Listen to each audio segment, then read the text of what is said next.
മുക്കാല് കയ്യില്ലാത്തോണ്ട് കിട്ടുന്ന നാട്ടെന്ന് വെച്ചിട്ട് ഞാൻ പടച്ചോനെ കണ്ടു. ഏത് പടച്ചോ? എടാ ഞാൻ കുറച്ചു മുമ്പ് പടച്ചോനെ കണ്ടു. ബാങ്ക് മാനേജർ രൂപത്തില്. ബാങ്കിൽ ചെന്ന് ഒപ്പിട്ട എത്ര ലക്ഷം രൂപ ആണെങ്കിലും കിട്ടും. 4 ലക്ഷം ഒന്നും അല്ല. നേരാണോ നീ താങ്ക് യു. അയാൾ വിചാരിച്ചിരിക്കുന്നത് ഞാൻ പെണ്ണിന്റെ ഭർത്താവാണെന്ന്. അതുകൊണ്ട് ഈ ലോൺ കൈ കിട്ടുന്നിടം വരെ ഞാൻ ഈ കളി തുടരാൻ പോവാണ് മോനെ.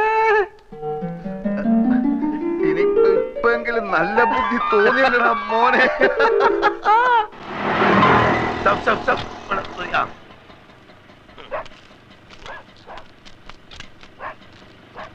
എന്താ പൂട്ടിക്കണോ?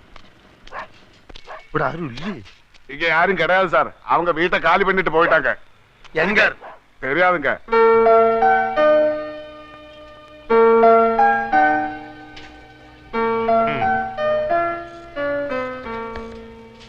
ഈ കാശ് കൈ കിട്ടാൻ എത്ര നാളാവും? ബാങ്കിന്റെ കുറച്ച് ഫോർമാലിറ്റീസ് ഒക്കെ ഉണ്ട്.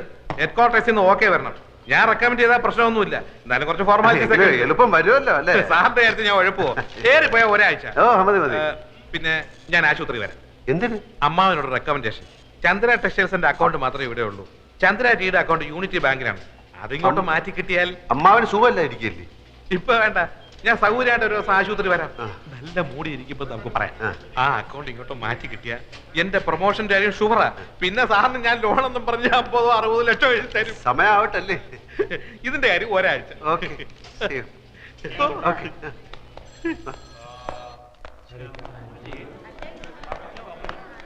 ഞാൻ കാത്തു നിൽക്കുകയായിരുന്നു. വർമ്മ സാർ ഉഷാറായി. ഡോക്ടർ ചെക്ക് ചെയ്തിട്ട് ആളിപ്പോ ഇരുമ്പ് പോലെ ഉണ്ടെന്ന് പറഞ്ഞു. അത് നന്നായി. മൂപ്പർക്ക് വിഷമാവുമെങ്കിലും ഇനിയിപ്പോ ഉള്ള സത്യം പറയാൻ മടിക്കണ്ട.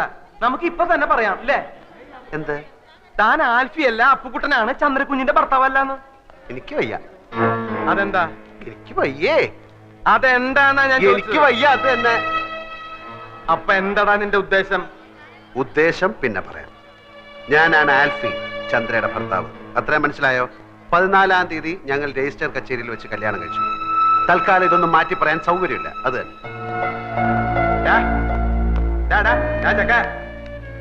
നീയല്ലേ പറഞ്ഞ സത്യം പറയാൻ പോവാന്ന്? താനല്ലേ പറഞ്ഞ സത്യം പറയണ്ടെന്ന്? അതപ്പോ. എന്നാ ഇതിപ്പോ.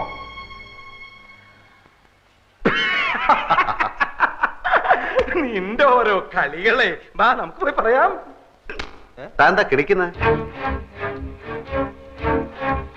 അപ്പൊ നീ പറയില്ല അല്ലേ? ഇല്ല. വേണ്ടടാ, നീ പറയണ്ട.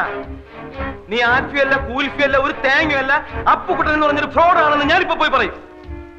ഓട്ടശ്ശേരി തറവാട്ടിലെ ഉപ്പും ചോറും തിന്ന് വളർന്നവനായി ഞാൻ നിന്നെ പോലൊരു പെരട്ട നാറിയെ അവിടെ കയറി നിരങ്ങാൻ ഞാൻ സമ്മതിക്കില്ലടാ. നീ എന്താ കളിക്കുക? ഞാൻ കാണിച്ചു തരാം. ചവിട്ടി കൂട്ടി ഞാൻ പന്നി. താൻ പറയോ? പറയ മാത്രല്ല ആൾമാറാട്ടത്തിന് നിന്നെ കൊണ്ട് കമ്പി ഇടിക്കണം. നമുക്ക് ഒരുമിച്ച് എണ്ണാം. പോട ചെക്ക, നീ എന്താ എന്നെ പെരട്ടുക? ഏയ് അങ്ങനൊന്നുമില്ല. താനല്ലേ പറഞ്ഞത് കോണ്ടസ കാറും കൊണ്ടുവന്നപ്പോ എന്നെ കണ്ടു, ചന്ദ്ര പരിചയപ്പെടുത്തി, ബിയർ അടിച്ചു. താൻ എന്റെ ബന്ധുക്കളെ എവിടെ വെച്ചാ കണ്ടത്? ഡെറാഡൂണിൽ വെച്ചല്ലേ? ഇതൊന്നും ഞാനല്ലല്ലോ, താനല്ലേ അവരോട് പറഞ്ഞത്. എന്നെ ഈ വേഷം കെട്ടിച്ചതും ചന്ദ്രയുടെ ഭർത്താവായിട്ട് അഭിനയിക്കാനും പറഞ്ഞത് താന്. അതിന് താൻ ദിവസവും എനിക്ക് 500 രൂപ കൂലിയായിട്ട് തരുന്നുണ്ട്. കണക്കപ്പിള്ള കുറുപ്പ് സാക്ഷി. എന്നിട്ട് അങ്ങേരത് ഇത് ഏത് കണക്കിൽ എഴുതണമെന്ന് ചോദിച്ചപ്പോ അയാളുടെ അമ്മായിയമ്മയുടെ പ്രസവത്തിന് പലഹാരം വാങ്ങിച്ച കണക്കിൽ എഴുതാൻ താൻ പറഞ്ഞില്ലേ? നീ എന്തൊക്കെയാടാ ഈ പറയണേ? ഞാൻ പറഞ്ഞു കഴിഞ്ഞില്ല, താൻ മുഴുവൻ കേക്ക്. താൻ എന്നോട് പറഞ്ഞു അവള് തട്ടിപ്പോവും, അത് കഴിഞ്ഞ് താൻ ആ കിളവന് വിഷം കൊടുത്ത് കൊല്ലും, അപ്പൊ ഭർത്താവ് നിലയ്ക്ക് എനിക്ക് ആ സ്വത്ത് കിട്ടും, അപ്പൊ ഞാൻ അതിന്റെ പകുതി തനിക്ക് തരണമെന്ന്. എടാ ദ്രോഹി, നിന്റെ നാക്ക് പുഴുത്തു പോവും. ഞാൻ എപ്പോഴാടാ ഇതൊക്കെ പറഞ്ഞത്? താൻ പറഞ്ഞില്ല, പക്ഷെ ഞാൻ പോയി പറയും താൻ പറഞ്ഞു എന്ന്. എന്നിട്ടിപ്പോ ആ സ്വത്ത് പങ്കുവെക്കുന്ന കാര്യം പറഞ്ഞ് നമ്മൾ തമ്മിൽ പിണങ്ങിയപ്പോ താൻ എന്നെ കള്ളനാക്കി കാണിക്കാൻ ശ്രമിക്കുന്നു എന്ന് ഇതിനൊക്കെ സാക്ഷികളുണ്ട്, തെളിവുണ്ട്. ഇനി താൻ പോയി പറയണോ ഞാൻ ആ പെണ്ണിന്റെ ഭർത്താവ് ആൽഫിയല്ല അപ്പുക്കുട്ടനാണെന്ന്? ആ വർമ്മ തന്റെ മുഖത്ത് കാർക്കിച്ച് തുപ്പും.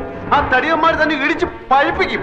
എന്നിട്ട് ആൾമാറാട്ട കേസിൽ നമുക്ക് 2 പേർ കൂടെ അകത്ത് കിടന്ന് ഗോതമ്പ് ഉണ്ടാകുന്ന ഇരുമ്പരിയേണ്ടി കളിക്കാം. പോയി പറയടോ, പോയി പറയടോ. നമ്മുടെ കോണ്ടസാക്കാരിൽ പോയിട്ട് ബിയർ കഴിച്ചില്ലേ? പോയി പറയടോ.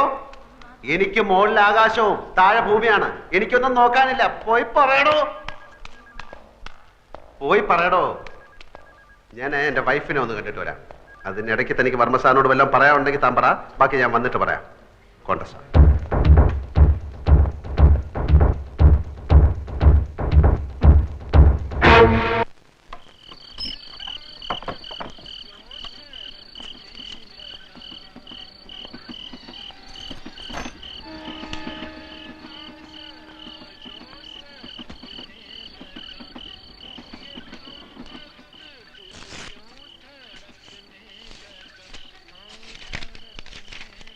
പ്രിയപ്പെട്ട ഏട്ടന് ഏട്ടൻ എന്നാ ഇങ്ങോട്ട് വരുന്നത്? ഇവിടുത്തെ കാര്യങ്ങൾ കഷ്ടമായിക്കൊണ്ടിരിക്കുകയാണ്. എൻ്റെ കാതിലെ കമ്മൽ ഇന്നലെ വിറ്റു. കോടതി ഇന്നലെ വേനൽ അവധിക്ക് അടച്ചു. തുറന്നിട്ടേ വിധി വരൂ. അച്ഛന് ഊണും ഉറക്കവുമില്ല. ചിലപ്പോ ഒറ്റയ്ക്കിരുന്ന് കരയുന്നത് കാണാം. എന്നും ചേട്ടൻ എപ്പോഴാ വരുന്നതെന്ന് ചോദിക്കും. ഒരു സമാധാനത്തിനെങ്കിലും ഒരു എഴുത്ത് അച്ഛൻ എഴുതണം.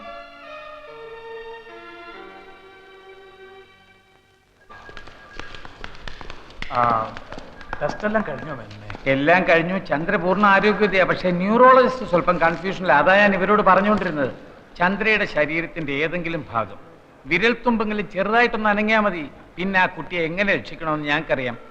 അതുവരെ ഒരു പെർഫെക്റ്റ് ഡയഗ്നോസിസ് പ്രയാസമാണ്. ഞാൻ പറഞ്ഞില്ലേ, അവർക്ക് സ്നേഹവും പ്രതീക്ഷയും ധൈര്യവും കൊടുക്കുക. അത് ഹസ്ബൻഡിന്റെ കടമ. All the best. ഓക്കെ. തന്നോടൊരു കാര്യം പറയാൻ മറന്നു. ലേഖയുടെ ഫോൺ ഉണ്ടായിരുന്നു, അവള് വരുന്നു. ആൽഫി അന്വേഷിച്ചു. കുട്ടിയുടെ മോള് നിങ്ങൾ തമ്മിൽ നേരത്തെ പഠിച്ചുള്ളൂ. പിന്നെ അവളല്ലായിരുന്നു ഇവരുടെ കല്യാണത്തിന് സപ്പോർട്ട്. ഞാൻ മോളെ വരാം.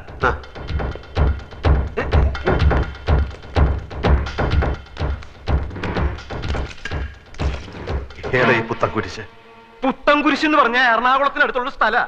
ഏതായി അവതാരം? എനിക്കറിയില്ല, അറിയില്ല, അറിയില്ല. എന്ന് വെച്ചാ എടോ, കണ്ണി ചോരയില്ലാത്തോണ്ട് തനിക്കറിയോ? ഞാൻ 3 ദിവസമായി പല്ല് കഴിച്ചിട്ട്, കുളിച്ചിട്ട്, ഭക്ഷണം കഴിച്ചിട്ട്, ഒന്ന് ഉറങ്ങിയിട്ട്. അതിനെങ്ങനെയാ ഉറങ്ങാൻ കിടക്കുമ്പോ താൻ എന്റെ മുമ്പിൽ ഭൂതം പോലെ വന്ന് നിൽക്കല്ലേ? ഞാൻ ഇനിയുള്ള സത്യം തുറന്നു പറയാൻ പോവാ. എനിക്ക് വയ്യ, വയ്യ, വയ്യ, വയ്യ. കോൺഗ്രസിൽ നമ്മൾ ബിയർ അടിക്കാൻ ഡെറാഡൂണിൽ അച്ഛനെ കാണാൻ കോൺഗ്രസിൽ നമ്മൾ ഓടിച്ചിട്ട് കോൺഗ്രസിൽ നമ്മൾ വന്നില്ലേ? എനിക്ക് എല്ലാം ഓർമ്മയുണ്ട്. നമുക്ക് എന്താ ചെയ്യണ്ടേ? അല്ല, എന്താ ഈ കോൺഗ്രസ്? എടോ, ഞാൻ ചാവുമ്പോ എന്റെ ഒരു ശവം കൊണ്ടുപോവാൻ ഒരു കോൺഗ്രസ കാറ് വേണമെന്ന് ഞാൻ ഇവരോട് പറയായിരുന്നു. താൻ ചാവുമ്പോ തന്റെ ശവം കൊണ്ടുപോവാൻ ഞാനൊരു കോൺഗ്രസ കാറ് തരട്ടെ? അത് ഞാൻ ചാവുമ്പോഴല്ലേ. ഇനി ഇവിടെ നിന്നാ നിന്നെ ഞാൻ കൊല്ലും. എടാ പോടാ, എടാ പോവാൻ. ഞാൻ മതളീട്ട വരണേ. എല്ലാവരും ഒന്ന് മാറിയെന്നോ. ഏതാടോ ആ പെണ്ണ്? തനിക്ക് എന്താ ചെയ്യേക്കില്ലേ? ഞാൻ ഇതുവരെ പറഞ്ഞൊന്നും താൻ കേട്ടില്ലേ? അവക്ക് എന്നെ അറിയോ? എനിക്കേ തന്നെ അറിയില്ലല്ലോ. ഞങ്ങൾ തമ്മിൽ പരിചയമുണ്ടെന്ന് പറഞ്ഞോ? എടാ പൊട്ടം കുണാപ്പ, നിങ്ങൾ തമ്മിലല്ല, ആൽഫിയും അവളും തമ്മില്. അയ്യോ, ദേ ഞാനൊരു കാര്യം പറയാം. ഞാനായിട്ട് വാ തുറന്നൊന്നും പറയണില്ല. പക്ഷെ വേറെ ഏതെങ്കിലും വിധത്തിൽ സത്യം പുറത്തു വന്നാ എന്നെ ചതിക്കരുത്. എന്നെ അവതാളത്തിലാക്കിയാല് ഞാൻ തന്നെ കൊണ്ടേ പോവും. അല്ലെ അവളോട് വിളിച്ചു പറയടോ ഇങ്ങോട്ട് എഴുന്നള്ളണ്ടാന്ന്. ഞാൻ പറഞ്ഞ അവള് കേക്കില്ല. നല്ല അനുസരണമുള്ള മോള്. അതല്ല, അച്ഛൻ എന്ന സ്ഥാനേ എനിക്കുള്ളൂ. ഈ കുടുംബത്തിൽ ചന്ദ്രക്കുഞ്ഞിനേക്കാണ് കാര്യ ഇവിടെ എല്ലാവർക്കും അവളോട്. അവളുടെ അമ്മ മരിച്ചപ്പോ മുതൽ അവളെ വളർത്തിയതും പഠിപ്പിച്ചതൊക്കെ ഇവരാ. മെഡിസിനൊക്കെ കഴിഞ്ഞു. എന്നാ പോയി വാങ്ങിച്ചു കൊടുക്കണോ? അതല്ല, അവളുടെ മെഡിസിൻ പഠിപ്പൊക്കെ കഴിഞ്ഞു. ഇനി അമേരിക്കയിലോ ആസ്ട്രേലിയയിലോ പോയി പഠിക്കാനുള്ള സ്കോളർഷിപ്പും കിട്ടിയിട്ടുണ്ട്. അതിന് എന്നോട് അനുവാദം ചോദിക്കാൻ വേണ്ടി അവള് വരുന്നതാ. താനൊരു കാര്യം ചെയ്യ്, ഫോണിൽ കൂടെ അനുവാദം കൊടുത്തിട്ട് അവിടെ നിന്ന് വിമാനത്തിൽ കയറി എങ്ങോട്ടെങ്കിലും പോവാൻ പറയണോ? ഞാൻ പറഞ്ഞാലും അവൾ ഇവിടെ വന്ന എല്ലാവരോടും യാത്ര ചോദിച്ചിട്ടേ പണ്ടാലോടക്കാൻ ഓരോന്ന് കേറി വന്നോളും. എടോ, ഈ പിശാച് കുൽഫിയെ കണ്ടിട്ടുണ്ടോ? അവളും ചന്ദ്രയും തമ്മിൽ അടയും ചക്കരയും പോലെയാ. അട ചക്കരയോട് പറഞ്ഞിട്ടുള്ള അറിവേ ഉള്ളോ, അതോ അട നേരിട്ട് ആൽഫിയെ കണ്ടിട്ടുണ്ടോന്ന്? എനിക്കറിയില്ല. ഇവിടെ നമ്മളിപ്പോ എന്ത് ചെയ്യും? എനിക്ക് അറിഞ്ഞൂടാ. ഇവിടെ എന്തെങ്കിലും ഒന്ന് പറയടോ. ഇവിടെ എന്തെങ്കിലും ഒന്ന് പറയടോ. ഭാരത മാതാക്കി ജയ്. അതും ഇതുമായിട്ട് എന്താ ബന്ധം? താനല്ലേ പറഞ്ഞ എന്തെങ്കിലും ഒന്ന് പറയാൻ. ഓ അത് ശരി. അപ്പൊ അവള് വരട്ടെ, അവൾ എന്നെ കാണട്ടെ. ഞാൻ ആൽഫി അല്ലെന്ന് അവള് പറയട്ടെ. അപ്പൊ നമുക്ക് രണ്ടുപേർ കൂടെ ജയിലിൽ കിടന്ന് ഭാരത മാതാക്കി ജയ്, ഭാരത മാതാക്കി ജയ് എന്ന് വെറുതെ എല്ലാ കയ്യും കാലും ഒടിഞ്ഞത്.